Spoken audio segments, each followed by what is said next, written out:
What's up, y'all? I got another summer event you need to have on your calendar. Dancing in the Streets is happening August 2nd through August 4th on Hubbard Street in the Chicago Brewing District.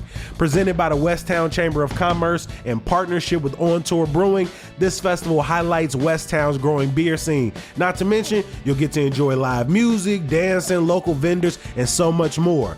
Come dance in the streets of the Chicago Brewing District. Learn more at westtownchamber.org or at the link in our show notes. Is there anything more summertime shy than riding down Lakeshore Drive? What about cruising Lakeshore on a bike?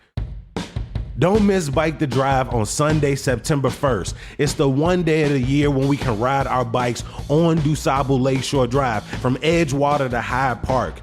Trust me, I tell myself every year I'm gonna hit the whole thing, and I haven't yet. I haven't yet, but maybe this is the year. Use code STREETS5 for $5 off. That's STREETS and the number 5. You can register now at bikethedrive.org, and hopefully I'll see you out there.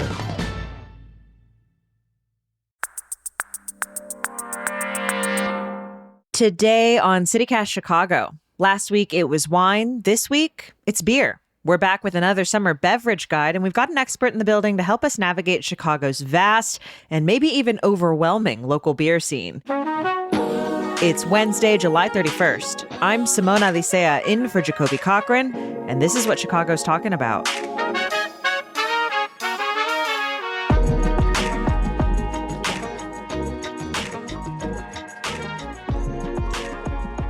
One thing that I find kind of interesting about Chicago is that we actually are one of the powerhouses of the brewery scene here in the United States. And we actually have more breweries in the Chicagoland area than any other metropolitan area. I mean, that's something that most other cities would have on billboards, like stretching all the way across the skyline, but we just don't talk about it. Adam Drakulik is the founder of Chicago Walking Brewery Tours. Adam, welcome to CityCast Chicago.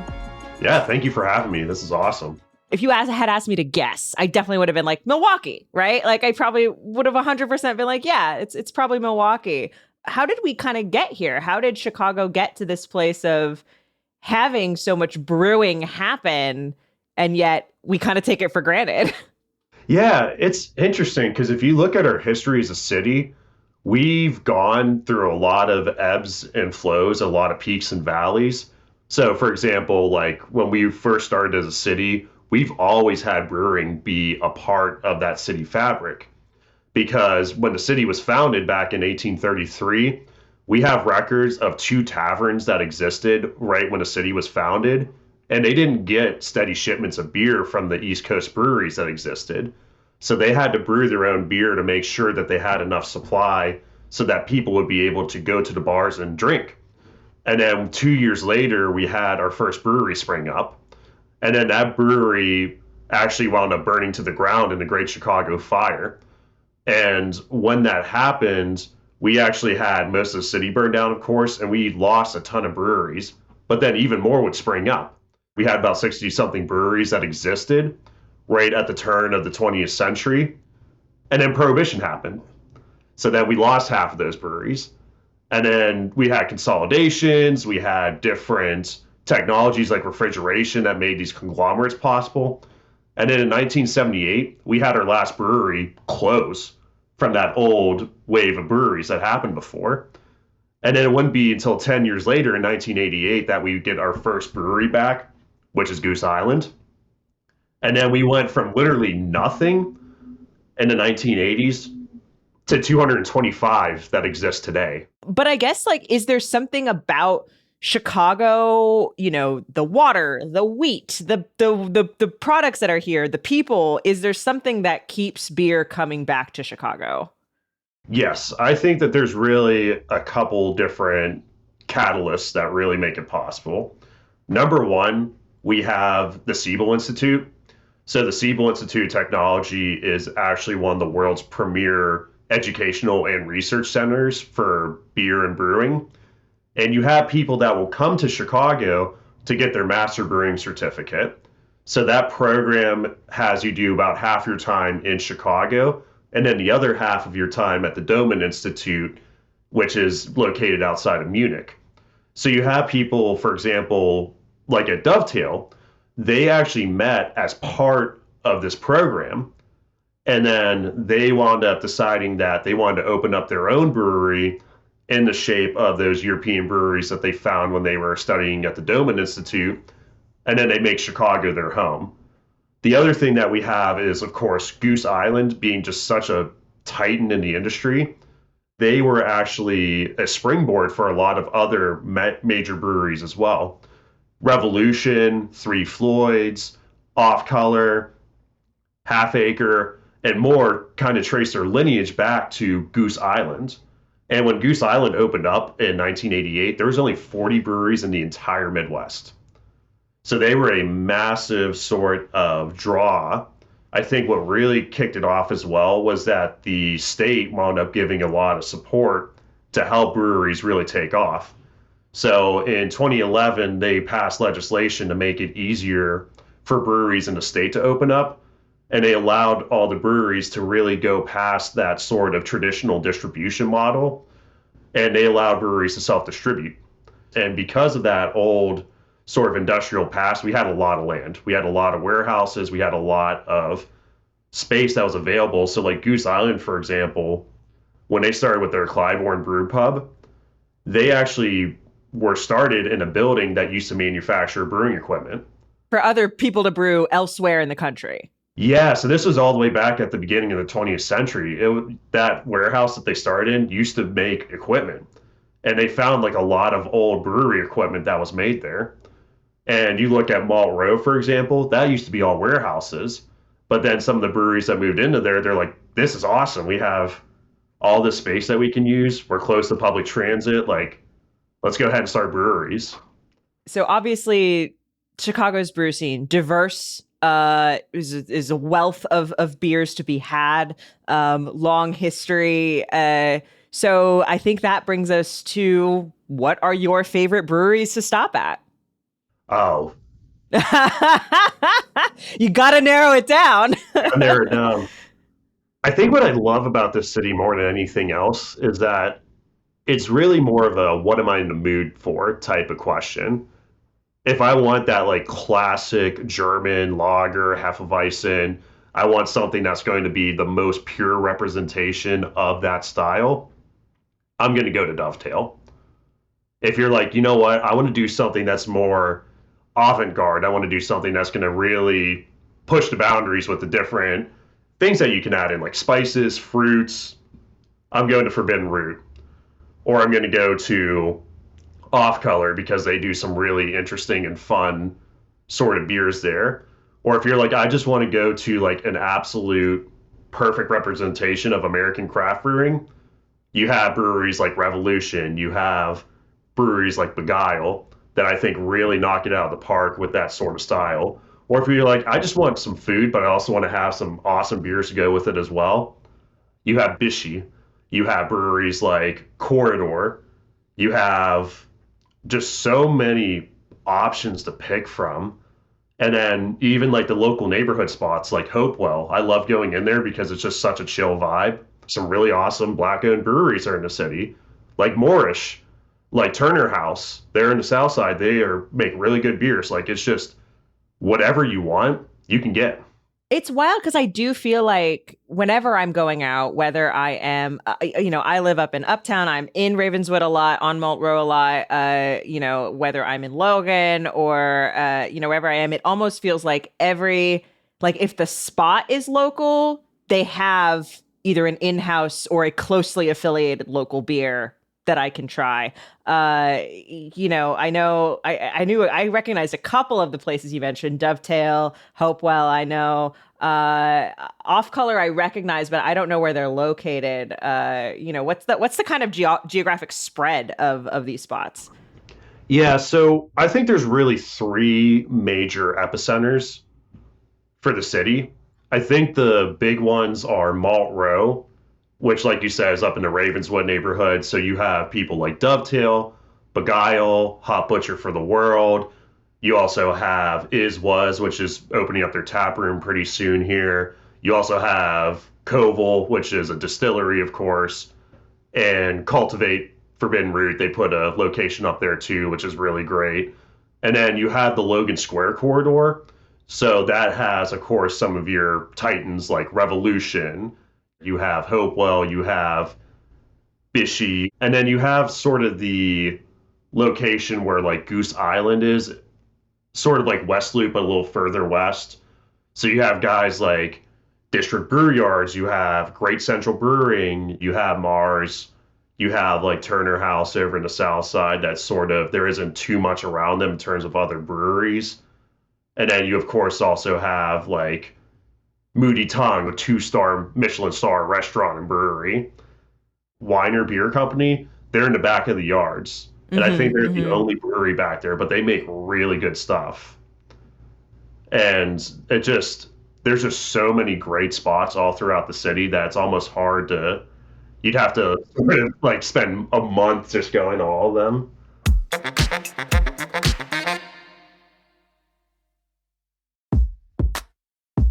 So maybe you out here trying to live a greener life. Maybe you want to reduce the amount of food waste heading to Chicago's landfills and you're thinking about composting. If so, you got to try Waste Not. Here's how it works. Waste Not gives you a 5-gallon bucket with an airtight lid.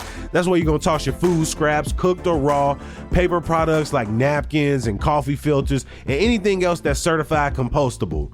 Then the Waste Not team comes and collects your full bucket in electric service vehicles, might I add, and they leave you a clean, empty one. This happens every week or every other week, depending on your needs. Plus, for my gardeners out there, y'all gonna be able to get back some of the finished compost you helped create without ever having to deal with all the gross parts of the process. So give Waste Not a try and check out wastenotcompost.com. CityCast Chicago listeners can test the service with a free month by using promo code CityCastCompost.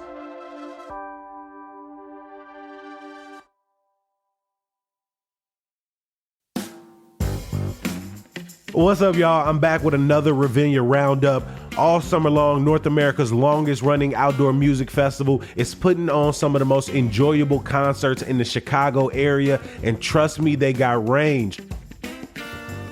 August probably got some of my favorite shows of the summer. Not only are the Roots and TLC coming to town, but Victor Wooten and the Wooten Brothers are playing August 7th. You got Angelique Kidjo and Michelle Ndegeocello rocking the stage on August 8th. Plus, they also got movie nights as the Chicago Symphony Orchestra lights up the soundtracks of The Princess Bride and Up on back-to-back nights August 15th and 16th.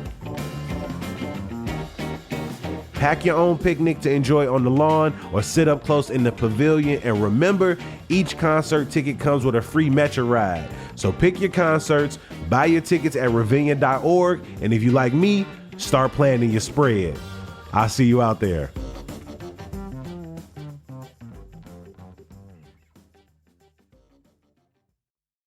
We had a conversation last week about wine, and we sort of talked about how in wine tasting, there is all this there's so much that goes into it. And we talk about the bouquet, and we talk about how to swirl and what does it feel like. And, there's just a lot of, it's just a lot that goes into it. And I feel like we don't talk about beer in the same way.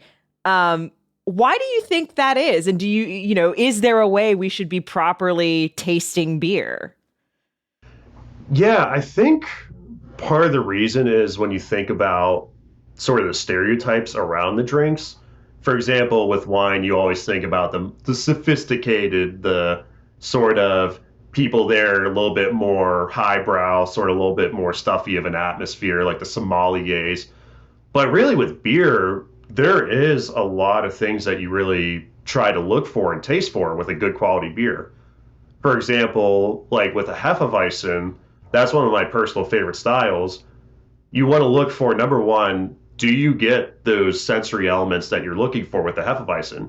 Are you getting that clove and that banana taste? Is it going to be something that's more on the hazy color, or is it more opaque? Because traditionally you want to make sure that the color is more on the hazy, burnt orange sort of end of things rather than being clear, because then that's a different style of beer. And then, of course, with taste, you want to make sure that you're tasting everything, you're smelling everything. And I think that there's a lot of nuance that people don't realize. And I think a big part of that's probably because for so long, we just had things like, the big domestic kind of flavorless beer. So everyone kind of thinks that's how all beer is, just sort of like bland, flavorless. But when you really get into it and you do like research into styles, their history, you kind of learn that there's certain things that we're really looking for when you're just like, okay, I want a good saison. I want to make sure I get that spice. I want to make sure I get that bubblegum flavor. If it's a sort of a funky saison, I want to get a good amount of funk, but not too much to where it's overpowering. Or if you have a lager, you want to make sure that there's really clean, really crisp, clear. So I just think that for a lot of times people just don't know. So glad you talked about Hefeweizens and lagers because those are, relatively easy drinking craft beers. And I came of age in the IPA era and very much felt like craft beer was not my thing because I had all these dudes in my ear who were constantly talking about IPAs. And I was like, this is so hoppy. This is so unenjoyable. This is not what I'm looking for in a beer. How does that sort of, I guess, shape the sort of opinion toward or the disposition toward like the craft beer scene in general too? Like, can there be a little bit of snootiness even in the beer scene? I definitely think there is. And I think especially like you said, there's that sort of subset of people they only want IPAs that are extremely, bitter. They want to make sure that they know exactly what hops are going into it. And of course that does have a big flavor impact. And I think that there definitely is that sort of crowd. And then of course there's the sort of like stereotype that we have about the guys that have the flannel shirts and the big bushy beards that are in their now mid 30s or 40s that only drink the beer that tastes like somebody went out and mowed their lawn and threw a bunch of grass clippings into it. So I think there is room for that. And I definitely think that in some ways it's a good thing that we have that sort of accountability, if you will, of people that are really passionate and really know, like they're very much like, we know what we want. And for a lot of breweries, like that's who your target demographic is. That's who you really want to make sure that you're playing well to them. But you also have to make sure that for someone like you that doesn't really want to have that sort of IPA, that you have enough out there to appeal to everybody. So I think it's a very hard balance that a lot of places and a lot of times struggle with. How do you get that balance and still stay true to yourself? So to that end, we mentioned several breweries that folks could check out, but I am curious about specific beers that you would recommend. Maybe let's start with, easy tasting, first time sort of easing your way into the craft beer scene. What beer would you recommend? Ooh, I always recommend, if you're somebody that wants to bridge that gap, I always love a good Kolsch. For me, I think a Kolsch is kind of like that perfect sort of, it's clean. It's going to taste familiar if you're familiar with more just like a Miller or Coors or something, but it's different enough. I think Dovetail makes an excellent Kolsch. Solemn Oath makes a wonderful Kolsch. That's their flagship, the Solemn Oath Lou. I also love Beguiled. And then I've also had some really good Kolsches at like Corridor Brewery. And I think start off with something like that. Start off with something light, maybe a lager too. There's a lot of great lagers here in the city. And then kind of just expand from there. Because I think if you go in too hard and you go in for some of the more weird or funky beers out there, you're going to be turned off. To that end, for somebody who feels like they've had it all, they've tried, everything that Chicago has to offer, what would you recommend for someone who's a little more seasoned looking for something that is different? I think two places I really like to take people that feel that way are, I always love when I get a Forbidden Root because they always do something so different.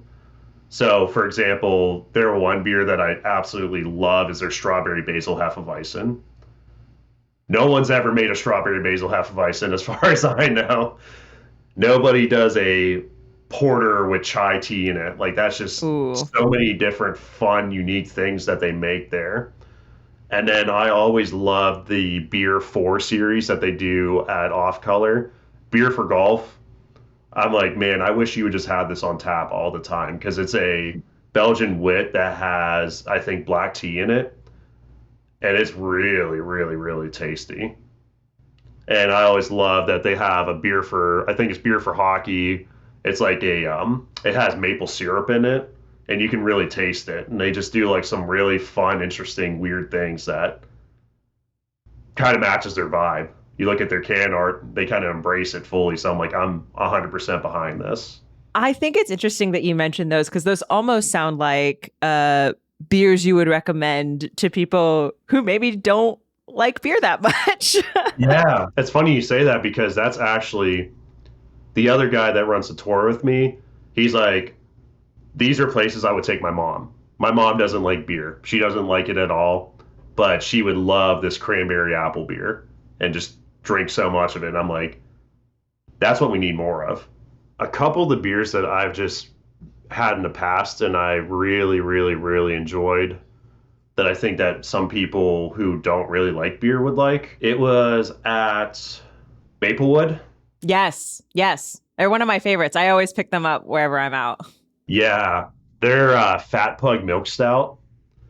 That's always one that I've had so many people that say they don't like stouts. It's a big beer, right? Like it's got a lot going on with it.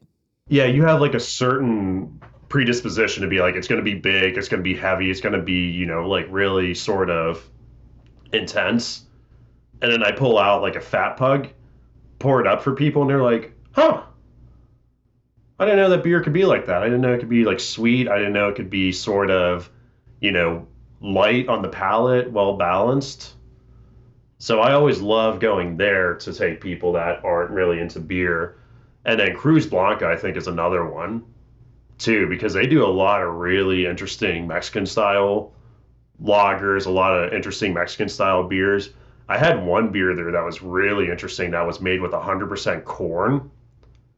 And it was really, really, really tasty. And it wasn't like anything I've ever had before. Because when you say corn, a lot of people think it's like a dirty word in the beer world. Because they're like, oh, it's just like cheap adjunct like lagers, like, it's just another Bud Light. And then I'm like, no, try this. And they're like, wow, I didn't know that corn could be this tasty in a beer. What do you think is the biggest misconception about Chicago's beer scene that you think people should explore and sort of confront? I think more than anything else is that I think a lot of people don't realize just how rich the history is. So one thing I always like to tell people, like a fun fact, everybody knows Chicago is like the city that has, episodes of protests and civil disobedience and things like that. The first episode of that was actually about beer. The Great Chicago Lager Riot of 1855. That was the first time we ever had any sort of protest, civil demonstrations. So like beer has really been a part of this city's history. The way that the city's grown, the way that the city has sort of been shaped, like beer has had a major impact on that. I think what a lot of people don't realize is that this city, I think, really runs and kind of goes and thrives the same way that the beer scene goes and thrives. And now that we're towards the point where things get a little bit more saturated, I think things are starting to shift and become more local, a little bit more focused on the neighborhood. Adam Drakulik is the founder of Chicago Walking Brewery Tours. We'll have a link with more information in the show notes. Adam, thanks so much for talking with us today. Yeah, thank you so much for having me. This has been awesome. For more local news and events like reactions to former President Donald Trump's visit today to the National Association of Black Journalists convention in Chicago, make sure you're subscribed to our daily newsletter, Hey Chicago. Sign up at chicago.citycast.fm. And some good news before I let you go. You're going to want to look up at the sky this week. Tonight, you might be able to spot one or even two meteor showers just past their peak. And solar storms mean the northern lights might be visible again this week in Chicago. Clouds might complicate these views, but check the link in the show notes for a stargazing guide I wrote last summer. Be back here, same time tomorrow, because we're bringing you your guide to August in Chicago. We'll talk to you then.